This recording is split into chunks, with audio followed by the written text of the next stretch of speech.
Hace unos meses escuchaba hablar sobre el cristianismo a uno de los representantes más conocidos de lo que se suele llamar pensamiento posmoderno. Es bien conocido que esta corriente propone, frente a las pretensiones de abarcar la realidad con un sistema racional que ha caracterizado a la modernidad, una forma relativista y débil de entender el conocimiento. De ahí la expresión con que a veces se le designa, pensamiento débil o pensiero débole.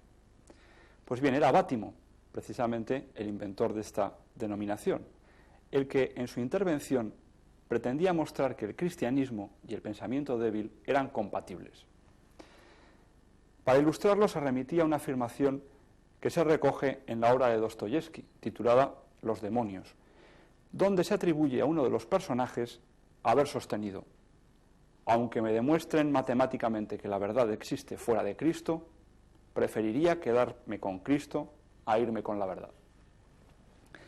Bátimo aseguraba que esta misma era su postura. Si hay que optar entre la verdad y la amistad, yo me quedo con la amistad.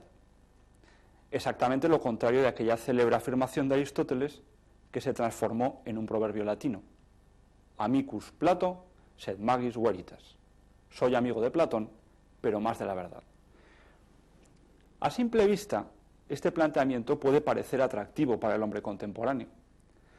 La palabra verdad evoca las construcciones teóricas de un científico o un filósofo, la belleza firme y seductora de las matemáticas, un sistema en el que todo es desvelado y en consecuencia banalizado, puesto a disposición del hombre. En cualquier caso, algo frío e impersonal. Algo en lo que tal vez la mente se puede recrear, pero que en ningún caso se puede amar.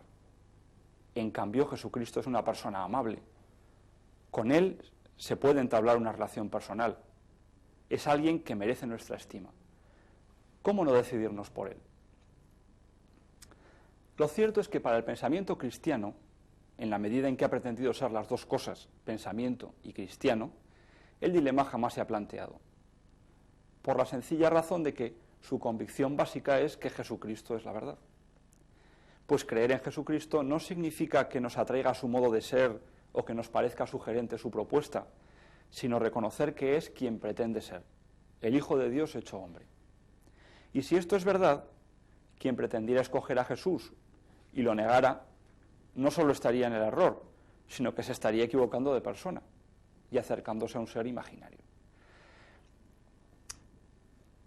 Esta afirmación, que Jesucristo es la verdad, presupone desde luego un significado más amplio de la verdad que el que usa el personaje de Dostoyevski, o el mismo Bátimo, pero que no introduce ningún equívoco respecto a lo que la historia del pensamiento ha entendido por verdad.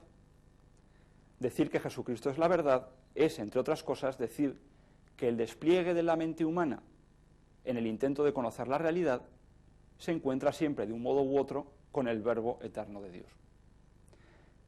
Él no es la verdad solo en el sentido de que sea verdaderamente quien dice ser, sino sobre todo porque conocerle a Él es acceder, en la medida en que cabe la criatura humana, a Dios, que es la realidad por excelencia. Lo que ocurre es que actualmente, en muchos ámbitos, el término verdad ha perdido su prestigio. Quizá hay muchos que se han aprovechado de él para imponer sus opiniones e ideologías, o tal vez resulta que late en nuestra cultura una visión pesimista, según la cual la verdad es en último extremo solo lo que alcanzan las ciencias positivas, y por tanto algo útil y a veces sugestivo por las posibilidades que nos abre, pero descorazonador por lo que hace a satisfacer los anhelos del corazón humano. Es lógico. Si la verdad es que nada tiene sentido, que el hombre es una población de células, que son un agregado de compuestos químicos, que están formados por átomos y estos a su vez por partículas, y todo ello reunido al azar, si la verdad es que nuestros sentimientos y nuestras convicciones no son otra cosa que fenómenos emergentes de la materia, tal vez convenga ir buscando otro punto de apoyo para edificar nuestras vidas. Parece mejor inventar mentiras que nos animen a vivir, aunque evitemos cuidadosamente tomárnoslas tan en serio que pongan en peligro el bienestar que nos proporciona nuestro conocimiento científico. También ocurre con frecuencia que la verdad aparece como algo opuesto a la libertad. y esto al menos en dos sentidos. Por un lado, parece que si logramos conocer toda la verdad, el espejismo de nuestra libertad se esfumaría. La libertad solo podría explicarse si en el mundo cabe la incertidumbre, y esta no parece compatible con la racionalidad y la inteligibilidad, el ámbito de la verdad. Y por otro, otra objeción, parece que cuando conocemos la verdad, la amplitud de nuestras posibilidades se reduce a una sola, de modo que la libertad presupone la ignorancia. Pero si consideramos las cosas con calma, veremos que esta forma de entender la verdad es muy pobre. ¿Qué es la verdad? Brevemente se puede exponer así: la realidad en la inteligencia. Por eso Tomás de Aquino repite con frecuencia que en el acto de conocer, el cognoscente y lo conocido se hacen uno en acto. Es decir, que la verdad se da en la unión de la realidad con la inteligencia. Pero como no hay ningún acceso propiamente humano a la realidad que no pase por la inteligencia, se puede decir que en último extremo, el único acceso a la realidad, en cuanto tal, es la verdad. Hay una diferencia abismal entre el conocimiento del hombre y el del animal. El de este último es la forma de estar abierto al entorno para modificar la conducta de un modo provechoso. Es un modo de adaptarse al medio en que vive. El hombre, en cambio, es un animal que no se conforma con los estímulos, sino que exige la realidad. La primera manifestación de esta diferencia es que abriga un comportamiento que no tiene ningún animal. Se para a pensar. En realidad, pensar es una detención respecto a la vida orgánica. Pero el hombre organiza su conducta precisamente desde esta detención. De entrada, el pensar nos pone ante la realidad de un modo objetivo, como algo que está delante de nosotros y no como un mero estímulo que apela a una respuesta de la conducta. Que la realidad deje de ser un estímulo para convertirse en algo objetivo es lo que permite y obliga a que el origen de la acción no sea un patrón instintivo prefijado, sino una iniciativa del cognoscente. Ese hiato entre el estímulo y la realidad, entre el estímulo y la respuesta, es precisamente lo que abre la posibilidad de la libertad. Ahora bien, los filósofos griegos cayeron en la cuenta, quizá al principio no de un modo reflexivo, pero desde luego ejerciéndolo, de que la capacidad de pensar no era algo que estaba simplemente al servicio de la solución de los problemas de la vida, sino que era susceptible de un despliegue que nos distingue de cualquier otro animal. Se dieron cuenta de que el hombre podía aspirar a conocer más y mejor la realidad, hasta llegar a lo más alto y profundo, hasta lo divino. Por esta razón, la capacidad de conocer la verdad será para los griegos la clave de la dignidad humana, lo que hay de divino en el hombre. Aristóteles dirá más tarde que el conocimiento intelectual, es decir, el conocimiento de la verdad, es la actividad vital más alta, y por eso no dudará en afirmar que en ella estriba la vida del ser divino. Los animales se aprovechan del medio para afirmar su propia vida. Se puede decir que viven encerrados en su propia perspectiva. En cambio, conocer la verdad es lo que nos saca de nuestra perspectiva y nos permite situarnos en la realidad como origen libre de nuestra vida, hacernos cargo de ella. Ahora se puede ver con estos presupuestos cómo la oposición entre verdad y libertad no existe en absoluto. Intentaré responder más en concreto a las dos objeciones que planteaba al principio, y voy a comenzar por la segunda. Parece que la libertad presupone la ignorancia.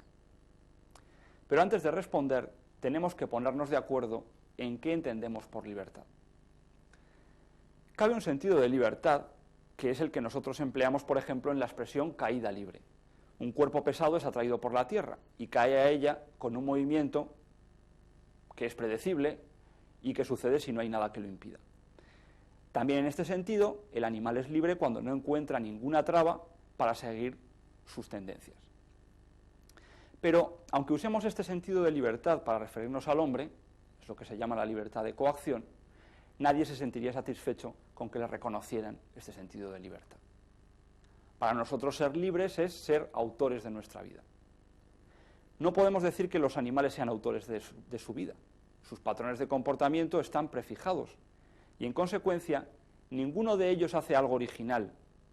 Se limitan a desplegar, en unas circunstancias determinadas, su propia naturaleza. Por eso, a nadie que piense fríamente se le ocurre acusar de crueldad a un león que devora a su víctima. Actúa así porque es como es. En todo caso, si manifiesta una crueldad excesiva, habrá que achacarlo a una enfermedad o a un adiestramiento perverso, en el caso de que se pueda producir adiestramiento. En cambio, para el hombre ser libre es ser responsable. Cada uno es responsable de lo que hace con su vida. En ocasiones se tiende a contraponer la libertad con la responsabilidad, como si esta última fuera el precio que hay que pagar por ser libre.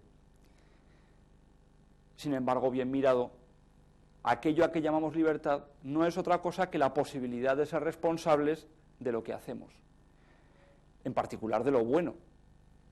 En todo caso, el precio que hay que pagar por la libertad no es ser responsable, sino poder ser culpable, hacer las cosas mal, es decir, ser responsables de lo malo y de lo mediocre. Pero no cabe responsabilidad sin conocimiento. Podemos entenderlo mejor con un ejemplo. Imaginemos una persona en una habitación oscura y desconocida. Esta persona puede moverse en cualquier dirección y en cualquier sentido, y además sin trabas. Pero podemos decir que es libre. Puede que sea responsable de moverse o no, pero no del rumbo que tome.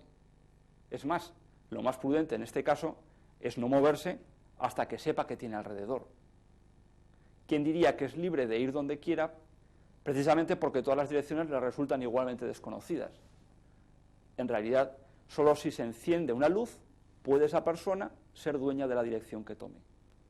Y entonces diremos que su campo de libertad, el campo en el que puede moverse a sus anchas, coincide con el espacio iluminado.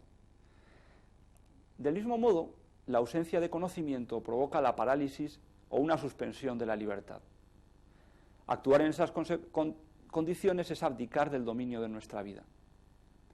Y por el contrario, solo el conocimiento de la realidad abre espacio a la libertad. También es común contraponer las normas a la libertad, y está en la misma línea que esta objeción. Sin embargo, hay que tener en cuenta que el reconocimiento de unas normas no es otra cosa que el conocimiento del espacio en que se desarrolla la libertad. La realidad es como es, precisamente por eso nos interesa. Pero si es como es, no se puede hacer cualquier cosa con ella y esperar que resulte lo que deseamos. Otro ejemplo puede ayudar a entenderlo. Decíamos que ser libre es ser autor. Por eso se puede comparar la libertad humana, la actividad humana, con el lenguaje. Actuar es como hablar. Pero lo más interesante de hablar, y por lo que habitualmente hablamos, es para comunicarnos. Y además queremos comunicarnos bien, expresando de este modo lo que tenemos dentro y lo que somos. Sin embargo, es imposible cumplir esa finalidad de la comunicación si no existe y no nos sometemos a unas reglas independientes de nosotros, las reglas del lenguaje. Solo quien las conoce y las respeta puede cumplir su objetivo. Esas reglas no entorpecen mi libertad de hablar y de decir lo que quiero, sino que la hacen posible. Así se entiende por qué, usando esta misma metáfora, Juan Pablo II se ha podido referir a las normas morales como la gramática de la libertad. Vamos ahora a la segunda objeción. Decíamos que parece que la libertad no puede existir en una realidad que puede ser conocida.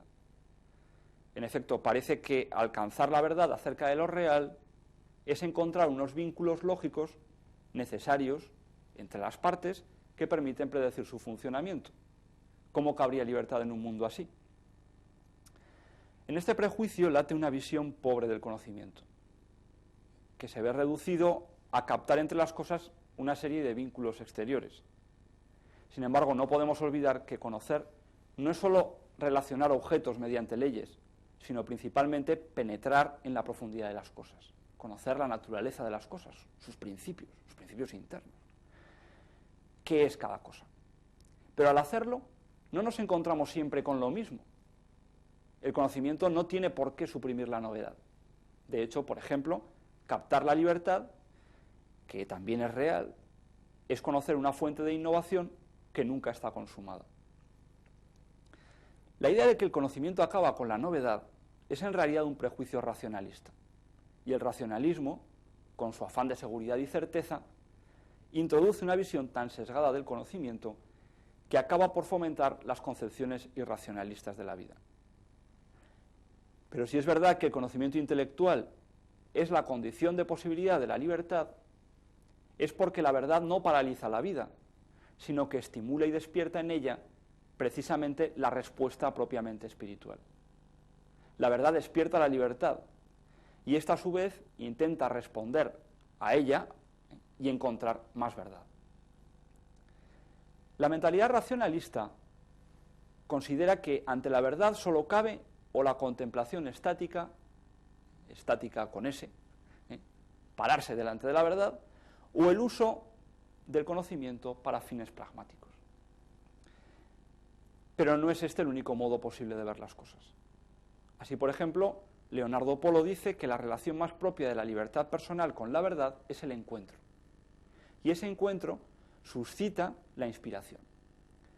Cuando la verdad es inspiración para la libertad, esta ya no obedece a motivos, a motivaciones externas, sino que intenta integrarla y endereza su conducta a corresponder a ella, a cantar a la verdad. Así se puede entender no solo la filosofía, sino el arte, la religión y otras muchas conductas humanas. Es más, las más específicamente humanas. En concreto, todas esas dimensiones que cabe describir en un sentido amplio como fruto del enamoramiento. Solo si la realidad es en el fondo tan solo un bloque estático, tiene sentido contraponerla a la libertad. Pero desde luego no cabe esta contraposición si, como defiende la fe cristiana, la realidad más alta es la persona y el fondo radical de todas las cosas es el amor, es decir, la vida interpersonal de la intimidad divina. Pero aparte de los prejuicios que hemos mencionado, todavía existe en la mentalidad contemporánea otra dificultad para aceptar el papel de la verdad en la vida humana. Se trata del gran argumento que desde antiguo ha conducido al escepticismo, la dificultad de encontrarla. Se puede estar de acuerdo en que la verdad es algo a lo que aspiramos y que la necesitamos para llevar una vida que merezca la pena. Pero también comprobamos, como una realidad patente, la facilidad que tenemos para equivocarnos. Esto lleva a preguntarnos si la verdad no será una meta inalcanzable, o en todo caso si no será algo relativo. Para cada cual es verdad aquello que le parece. Esta actitud es definida por Juan Pablo II con un término expresivo: desesperación. Renunciar a la verdad deja truncada la vida y conduce al nihilismo. En la actualidad, este peligro es muy insidioso, pues no se presenta tanto como una conclusión intelectual, lo que bien mirado siempre resulta contradictorio y absurdo, renunciar a la verdad por coherencia con ella, sino se presenta como un requisito para la convivencia. Algunos, en efecto, afirman que solo cabe ser tolerante si aceptamos que no hay verdades absolutas y universalmente y para todos válidas. Para quienes piensan así, las convicciones son fruto de las preferencias personales. Antes decíamos que una de las causas del recelo ante la verdad es el miedo a que quien cree tenerla me la imponga. Unido a esto se encuentra el temor a la confrontación. Parece que juzgar que se tiene la verdad lleva al fanatismo y al uso de la violencia. Pero también esta postura es fruto de un malentendido. Lo primero que se puede decir de ella es que negar la existencia de la verdad, o decir que esta es relativa, es contradictorio, pues supone afirmar lo que se pretende negar. En efecto, solo si existe la verdad, cabe que sea verdadero lo que se afirma, aunque sea la inexistencia de la verdad. Y solo aceptando que la verdad no es relativa, se puede decir de un modo absoluto que lo es. Pero además es un error asociar el reconocimiento de la verdad con el fanatismo. Incluso se puede afirmar lo contrario, que el relativismo es el mejor caldo de cultivo para el fanatismo. Pues de negar la verdad para evitar los conflictos a negarla para imponer mis propios intereses, hay un pequeño camino. y si uno es escéptico, el recorrerlo o no, pues es arbitrario. Además, para convivir es preciso dialogar, y el escepticismo amputa las condiciones del diálogo. Si no hay verdad, no hay nada por encima de los intereses de las partes. En esas condiciones, el diálogo solo es aparente. Es más, toda comunicación se convierte o en retórica engañosa o en cínica manifestación de la propia fuerza. En esas condiciones, ¿qué recurso le queda al débil para hacerse valer? Si no es o bien dejar de serlo o intentar engañar a su adversario. El diálogo verdadero solo se puede entablar cuando ambas partes reconocen que existe una verdad ajena a sus intereses que, independientemente de estos, exige reconocimiento. Además, no se puede dialogar sin afirmar la libertad del interlocutor. Aceptar la verdad no es solo aceptar que aquello sobre lo que discutimos es de un modo y no de otro, sino también aceptar que el único modo de imponer, entre comillas, la verdad, es que el otro se convenza de ella, que la reconozca por sí mismo, recorriendo su propio itinerario. Por eso, solo cabe diálogo afirmando la libertad del otro. Y en el momento en que uno de ellos se convence de lo que dice su interlocutor, el que ha salido ganando no es solo el que tenía la verdad de antemano, que ha ganado un adepto, sino, sobre todo, el que ha conocido la verdad, el que la ha alcanzado, porque el interés por la verdad debe ser mayor que cualquier interés personal. Toda discusión verdadera no es, en realidad, sino una ayuda mutua para alcanzar la verdad.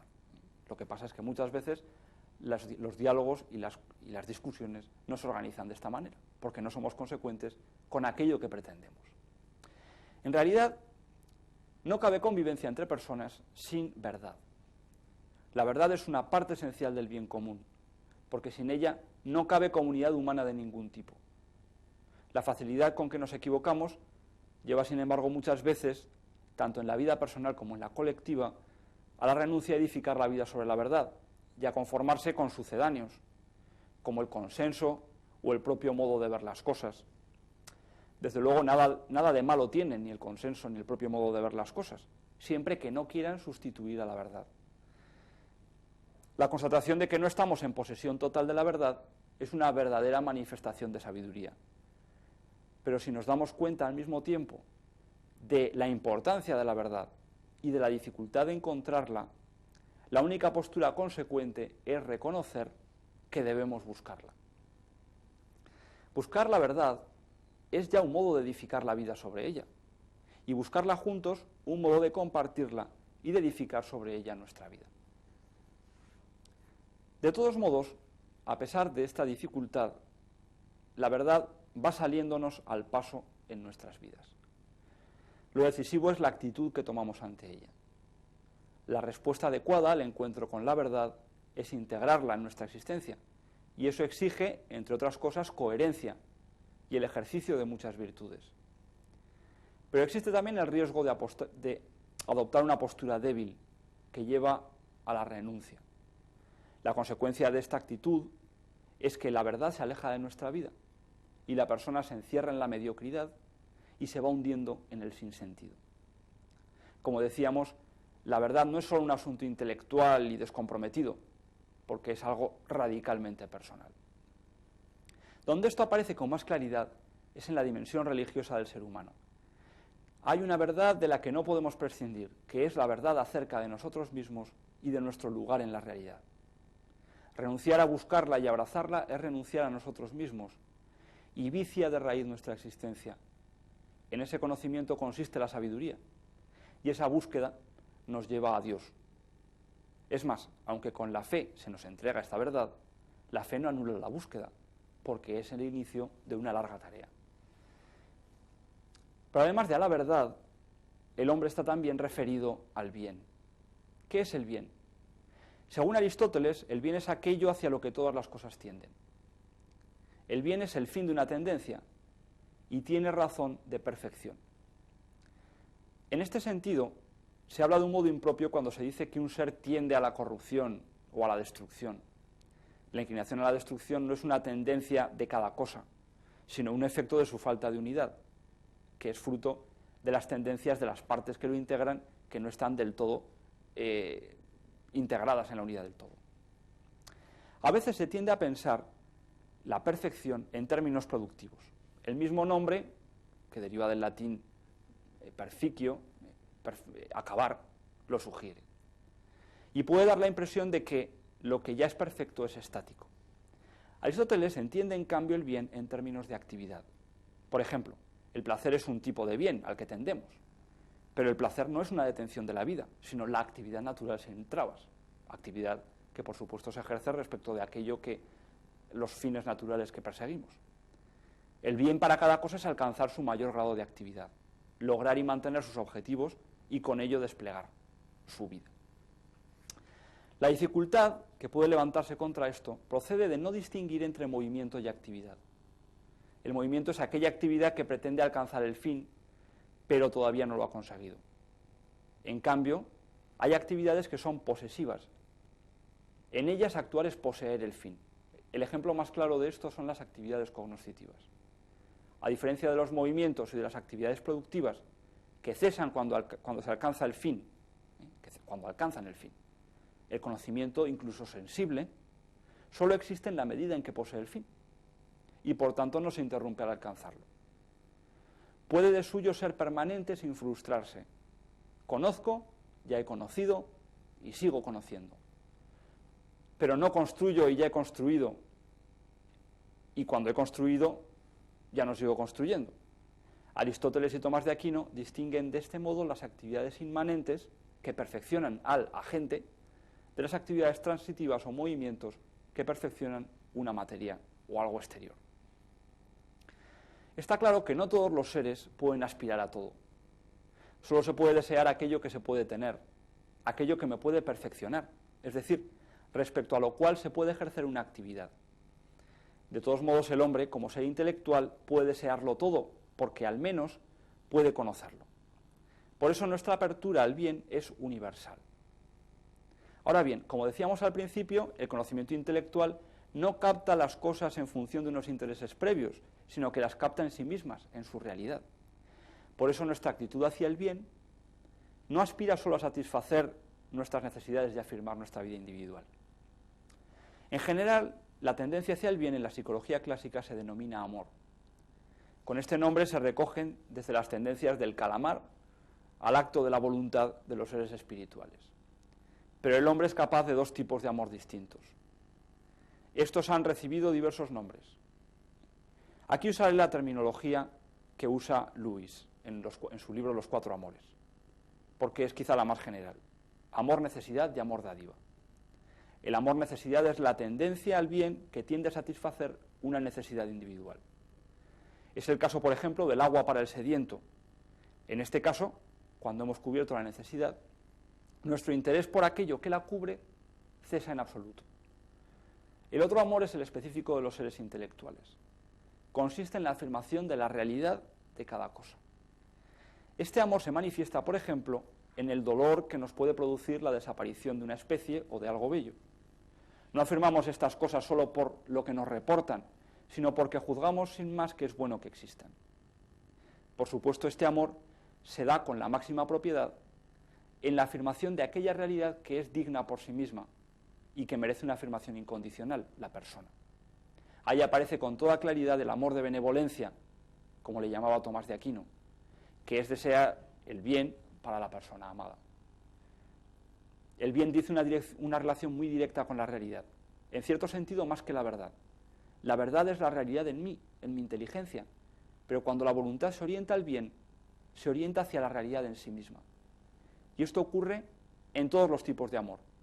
Conocer el agua es una actividad que puede prescindir de su existencia actual, pero el querer el agua, cuando la quiero que ésta sea real, la quiero en su alteridad. Por eso se dice que la intencionalidad de la voluntad es una intención de otro. La voluntad se orienta a la realidad en cuanto distinta de mí y la afirma en esa distinción. Esta intencionalidad permite ver que ambos amores, aun siendo distintos, no son totalmente heterogéneos, ni mucho menos contrarios. Por supuesto, tampoco se puede decir que uno sea bueno y el otro sea malo. También permite ver esa continuidad el modo en que caracteriza Tomás de Aquino al amor en general. Se dice que amamos aquello que aprobamos y queremos que exista. La existencia de estos dos tipos de amores pone de manifiesto que no solo tendemos a disfrutar del bien, sino de un modo muy especial a hacerlo para disfrutarlo, pero no solo para ello. En este punto, el amor se muestra como una actividad que puede ser incluso superior al conocer. En efecto, en él se manifiesta del modo más claro que lo propio de la persona es la capacidad de dar. Pero este sentido del amor exige la pluralidad personal, y precisamente por eso convendrá estudiarlo al hablar sobre ello.